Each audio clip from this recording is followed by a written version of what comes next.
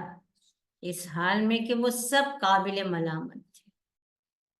تو جب پھینکا تو یہ نہیں دیکھا کہ کون کہاں جا کے گرا، حقارت سے ان سبوں کو مٹھی میں بند کیا اور پھینک دیا۔ یہ تصور کریے، پھینکنے نبذ کا مطلب ہوتا ہے حقارت سے اٹھا کر پھینکنا، اور یہاں پر اس انسان کے لیے جس نے کسی انسان کی تحقیر کی تھی اور تذلیل کی تھی، اس انسان کو اٹھا کر حقارت کے ساتھ اس کو اٹھا کر جہنم کی طرف اچھال دیا جائے گا، بغیر یہ دیکھے ہوئے کہ وہ کہاں جا کر گرا ہے اور اس کو کہاں پر اچھالا جائے گا۔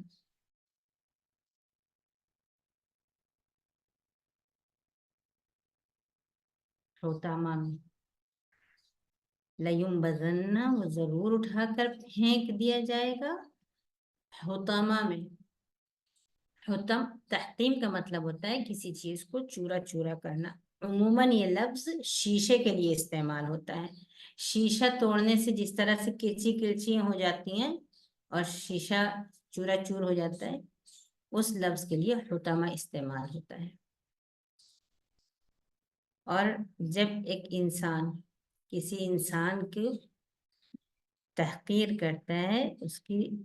دل آزاری کرتا ہے، تو وہ انسان جس کا دل ٹوٹا ہے وہ اپنے اندر محسوس کرتا ہے کہ جو گویا اس کا دل ٹکڑے ٹکڑے ہو گیا اس حرکت سے، لیکن وہ دل سینے کے اندر ہوتی ہے وہ چیز، اس کو اللہ تعالیٰ کے سوا کوئی نہیں محسوس کر جان سکتا، وہ انسان محسوس کرتا ہے جس کا دل ریزہ ریزہ ہوتا ہے، اور اللہ تعالیٰ اس کے حال سے باخبر ہے۔ اور اللہ تعالیٰ جیسے جس کی گناہ ہوگا ویسے ہی اس کی سزا بھی ہوگی، یہ اللہ تعالیٰ کے عدل اور اس کے انصاف کا تقاضا ہے۔ تو اس شخص نے جیسے اس انسان کو دل ٹکڑے ٹکڑے کیا تھا، ریزہ ریزہ کیا تھا، اسی طرح سے اس کو اٹھا کر پھینکا جائے گا اس آگ میں۔ یہاں آگ کا لفظ نہیں ہے، نار الحطمہ نہیں ہے، خود بخود سمجھ میں آ رہا ہے کہ وہ آگ ہے، لیکن اس آگ کی صفت صرف بیان کی گئی ہے حطمہ۔ اس آگ کی صفت یہ ہے کہ وہ چکنا چور کر دینے والی ہے۔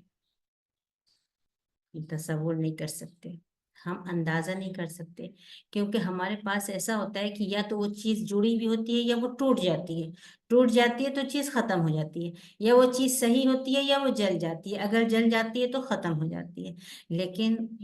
یہ عذاب کس طرح کا ہے کہ وہ چکنا چور بھی کر رہا ہے پھر بھی انسان زندہ ہے، وہ جلا کے راکھ کر دے رہا ہے پھر بھی وہ انسان زندہ ہے، اور وہ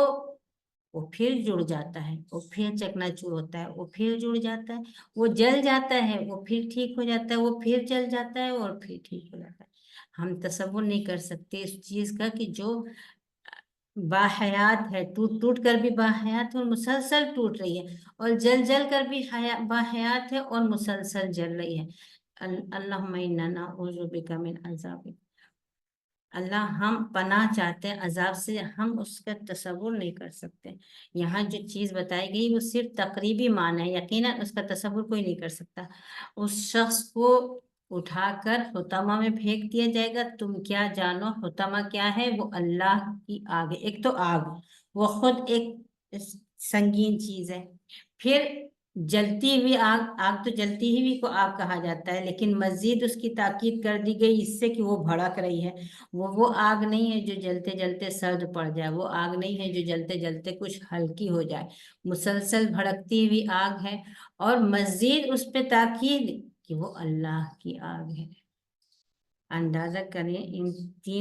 تینوں الفاظ سے مل کر کتنی ہولناک تصویر سامنے آتی ہے۔ نار اللہ الموقدہ، اللہ کی آگ ہے جو بھڑکائی ہوئی ہے، بھڑکتی چلی جا رہی ہے۔ پھر اگلی صفت اس آگ کی، پہلا تو وہ چکنا چور کرنے والی ہے، دوسرا کہ وہ آگ ہے، تیسرا کہ وہ اللہ تعالیٰ کی آگ ہے، چوتھا کہ وہ بھڑکتی ہوئی آگ ہے۔ اس کے بعد ایک اور صفت اس کی دیکھیے کہ وہ آگ جو دلوں تک چھا جائے گی، یعنی جتنی جلدی اس کا اوپر کا جلے گا اتنی ہی جلدی آگ دل تک پہنچ جائے گی، یہ ایک معنی ہوا۔ ظاہر سی بات ہے ہم اس کا تصور نہیں کر سکتے، کیونکہ ہمارے یہاں کوئی چیز اگر جلتی ہے تو جب اوپر کا جلتے جلتے جلتے راکھ ہوتا ہے تب اندر آگ پہنچتی ہے، جب کھال جل چکے گی، جب گوشت جل چکے گا تو وہ دل جلنا شروع ہوگا نا۔ لیکن یہاں تو یہ آگ سیدھے سیدھے دل تک پہنچ رہی ہے جلانے کے لیے۔ اور دوسرا معنی اس کا یہ بھی آتا ہے کہ یہ آگ جو دلوں کے حال سے واقف ہے، اطلاع مانے دو معنی آتے ہیں۔ ایک اطلاع کا مطلب ہوتا ہے چڑھ جانا اور پہنچ جانا، تیزی کے ساتھ، طاقت اور زور کے ساتھ کسی چیز پر سوار نافذ ہو جانا، یہ اطلاع کا مطلب ہوا، یعنی وہ جسم جلانے کے ساتھ ساتھ دل تک پہنچ جائے گی۔ دوسرا معنی اس کا یہ ہے کہ اس کو گویا کہ اطلاع مطلب دیکھنا اور جاننا، جو دلوں تک کے پہنچ سکتی ہے، یعنی جو دلوں کے حال سے باخبر ہے۔ یہ اس آگ کی صفت ہوگی جو یہ سمجھ لے گی کہ جو انسان آگ میں گیا ہے اس کے دل کی کیا کیفیت ہے، کس قدر اس میں کفر تھا، کس قدر اس میں ناشکری تھی، کس قدر اس میں لوگوں کی تحقیر اور تذلیل تھی، کس قدر اس دل میں تکبر تھا۔ جسم کے اندر بہت سارے اعضاء ہیں اور بہت ساری چیزیں ہیں، بہت بڑا کارخانہ یہ خود، لیکن خاص طور سے دل کا ذکر یہ کس بات کی طرف اشارہ کر رہا ہے؟ یہ خود اس چیز کو یاد دلا رہا ہے کہ یہ اس کا دل ہی تو تھا جس کے اندر تکبر کوٹ کوٹ کر بھر گیا تھا، یہ اس کا دل ہی تو تھا جس سے یہ لوگوں کی تحقیر اور تذلیل کرتا تھا، یہ دل ہی تو تھا جو اپنے آپ کو بہت بڑا سمجھ کر دوسروں کو معمولی سمجھ رہا تھا۔ اس دل کے ہی فساد اور برائی کی وجہ سے تو اس نے کسی انسان کی اس طرح سے تحقیر کی تھی اور اس طرح سے اس کی تذلیل کی تھی۔ تو اس وجہ سے اس کے دل کا جو حال ہے اس سے یہ آگ اس کے دل کے حال سے باخبر ہوگی اور سیدھے اس کے دل پر چھا جائے گی، چڑھ جائے گی، اس کے دل پر پہنچ جائے گی۔ مزید عذاب کی یہ سنگینی ہے۔ اس کے بعد پھر یہ آگ اس پر بند کی ہوئی ہوگی۔ کھلی جگہ میں آگ اور بند جگہ کی آگ دونوں میں فرق ہوتا ہے، اور جب آپ کو کوئی چیز کم وقت میں جلدی بنانا ہوتی ہے تو وہ بند جگہ میں بنتی ہے، اور اسی وجہ سے جو اوون استعمال کیے جاتے ہیں ہم اندازہ کر سکتے ہیں اس کے اندر بند آگ کتنی شدید ہوتی ہے۔ وہی آگ اگر کھلے میدان میں جلائی جائے تو وہ اتنی شدت والی نہیں ہوتی ہے۔ تو اب وہ آگ ان کے اوپر بند ہوگی، لمبے لمبے ستون ہوں گے، اونچے اونچے۔ اس کی کیا کیفیت ہوگی ان ستونوں کی؟ مختلف مفسرین نے مختلف تفسیریں کی ہیں، لیکن یہ وہ چیز ہے جس کا ہم اندازہ نہیں کر سکتے۔ یہ کیفیت بھی ہو سکتی ہے کہ وہ کھمبوں کے ساتھ بندھا ہوا ہے اور کھمبوں میں آگ جل رہی ہے۔ یہ کیفیت بھی ہو سکتی ہے کہ اگر لوہے کے کھمبے اندر ہیں اس آگ میں تو وہ کھمبے خود کتنے دہکتے ہوئے ہوں گے، اور اگر کھمبے کے ساتھ کوئی شخص بندھا ہوا ہے تو وہ مزید عذاب ہوگا، جو اوپر سے جلتا ہوا عذاب، آگ، اور ساتھ میں اس کھمبے کی تپش اور گرمی اور اس میں بندھا ہوا یہ شخص، یا یہ کہ وہ کھمبوں کے ساتھ بندھا ہوا ہے اور اس کھمبے کے اندر آگ جل رہی ہے۔ مختلف لوگوں نے مختلف تصور پیش کیا، ہم صرف تصور کر سکتے ہیں، اور تصور بھی ہم اس درجے کا نہیں کر سکتے جو حقیقت تک ہم کو لے جائے۔ اللہ تعالیٰ نے جو الفاظ یہاں ہمارے سامنے ہم کو عطا کیے ہیں، ہم اس سے جو بھی تصور کر سکتے ہیں وہ کر سکتے ہیں۔ اس میں الفاظ یہ کہہ رہے ہیں کہ بند بھی ہوگا اور اونچے ستون بھی ہوں۔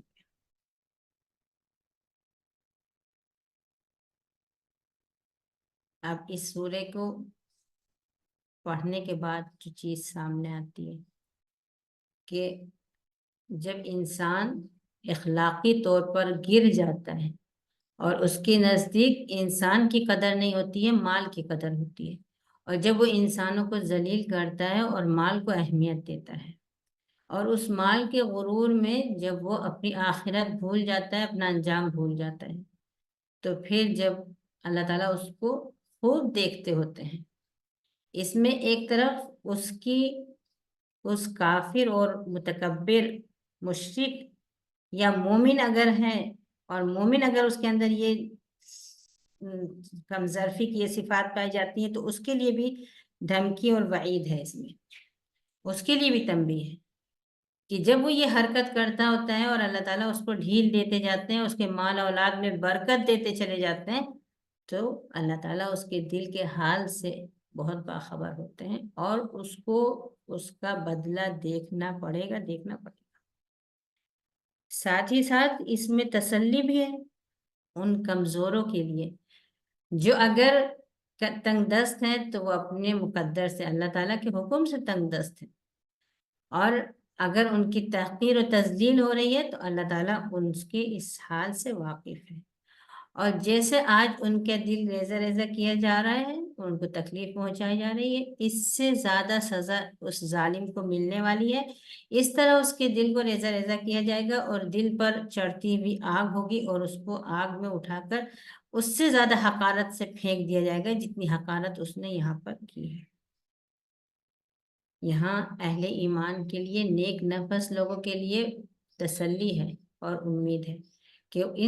اس طرح کی حرکتوں سے لوگ اگر تمہیں دین سے بدگمان کرنا چاہتے ہیں یا دین کے راستے میں سست کرنا چاہتے ہیں یا تمہیں دین سے پھیر دینا چاہتے ہیں یا یہ چاہتے ہیں کہ تم اس دینداری کے مظاہرہ نہ کرو، تو تم فکر نہ کرو، تم اپنے کام میں لگے رہو، اللہ تعالیٰ بدلہ لینے والا ہے۔ اگر کسی کو پردہ کرنے پر، برقع اوڑھنے پر، دینداری پر، مجلسوں قرآن و حدیث کی مجلسوں میں شرکت کرنے پر، بچوں کی اسلامی طرز پر تربیت کرنے پر، بچوں کو مدرسوں میں پڑھانے، ان کو دینی تعلیم دلانے پر، اگر اس طرح کی کسی بھی چیز پر اگر کوئی طعن و تشنیع کرتا ہے، کوئی مذاق اڑاتا ہے، تو فکر نہیں کرو، جو تم صحیح سمجھ رہے ہو اس کو کرتے جاؤ، اللہ تعالیٰ ہر چیز سے واقف ہے۔ اور ایک طرف تو یہ چیز آ گئی کہ انسان کی اہمیت ہوتی ہے، مال کی نہیں، اور جو انسان کے پر اور اقدار پر اور اخلاق پر مال کو ترجیح دیتا ہے وہ ایک دن اس کے ذلت آمیز نتیجہ دیکھے گا۔ دوسری ایک بہت بڑی چیز جو اس سے سامنے آتی ہے وہ یہ کہ یہ اتنی بڑی دھمکیاں جو دی گئی ہیں اور اتنی زیادہ تہدید اور تنبیہ کی گئی ہے، اتنے سخت عذاب کا یہاں ذکر کیا گیا ہے، لیکن وہ عذاب نماز چھوڑنے پر نہیں ہے، روزہ چھوڑنے پر نہیں ہے، حج چھوڑنے پر اور زکوٰۃ چھوڑنے پر نہیں ہے، بلکہ وہ ایک دل کی ایک کیفیت اور ایک اخلاقی حالت پر اتنا بڑا عذاب ہے۔ تو جو لوگ یہ سمجھتے ہیں کہ ہم نے نماز روزہ کر لیا تو ہم مسلمان ہو گئے اور اسلام صرف اتنا ہی ہے، ان کے لیے درس عبرت ہے اس میں۔ قرآن پاک صرف نماز اور روزہ نہیں بتاتا ہے، وہ مکمل نظام زندگی ہے، وہ آپ کے ظاہر سے لے کے باطن تک کے بات کرتا ہے۔ اگر آپ مومن ہیں تو اس کا اثر آپ کے دل پر، آپ کے اخلاق پر، آپ کے عادات پر اور ہر چیز پر اس کا اثر پڑے گا، اور یہی اسلام ہے۔ اسلام ظاہر سے لے کر باطن تک اور عبادتوں سے لے کے معاملات تک اور لوگوں کے ساتھ تعلقات تک ہر چیز پر اسلام محیط ہے، اور ظاہر سی بات ہے اسلام میں انسانوں کی تعلقات کی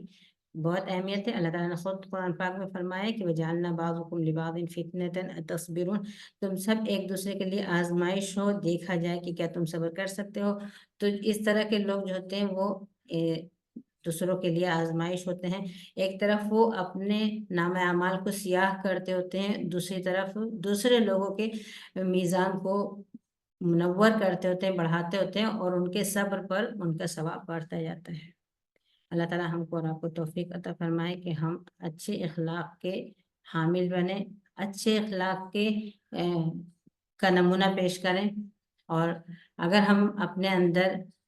اچھے اخلاق پیدا کریں گے، لوگوں کی عزت کریں گے، مال کی وجہ سے نہیں، ان کی اخلاق، ان کے اقدار، ان کی انسانیت کی وجہ سے لوگوں کی عزت کریں گے، تو یہ چیز ہم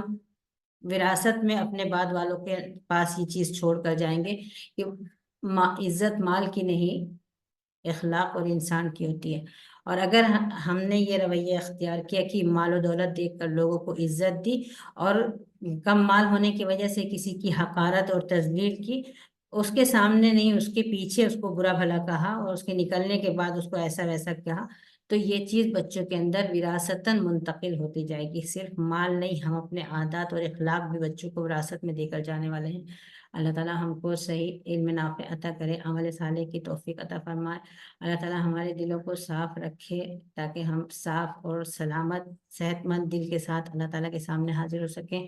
اقول قولی ھذا واستغفر اللہ لی ولکم ولجمیع المسلمین واستغفروہ انہ هو الغفور الرحیم۔ اللہم اغفر لنا ولوالدینا ولمعلمین ولمن لهم حق علینا وللسامعین۔ اللہم انصر اخواننا فی غزہ، اللہم نصرک الذی وعدت، اللہم انصرهم نصر عزیز مقتدر۔ اللہم صل وسلم علی نبینا محمد وعلی آلہ وصحبہ اجمعین۔ سبحان ربک رب العزۃ عما یصفون وسلام علی المرسلین والحمد للہ رب العالمین۔ سبحانک اللہم وبحمدک، اشہد ان لا الہ الا انت، استغفرک واتوب الیک۔